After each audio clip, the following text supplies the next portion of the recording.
पद्धतीचा एक प्रकल्प हा चिखलगाव भागामध्ये येतोय आणि हा अत्यंत धोकादायक विषय आहे.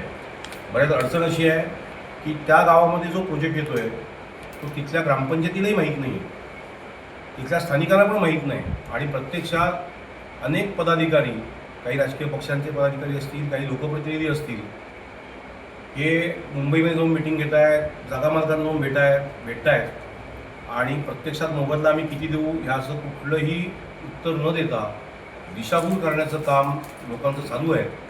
त्यामुळे हे थांबणं अतिशय गरजेचं आहे.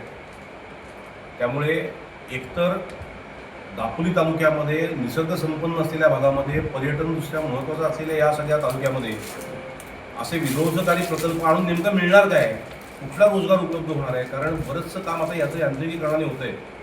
त्यामुळे निसर्ग संपन्नता पण तिथली जाणार आहे, पूर्णपणे धुळीचं साम्राज्य होईल आणि बागायतदारांचं सुद्धा ह्या निमित्ताने खूप मोठं नुकसान होईल.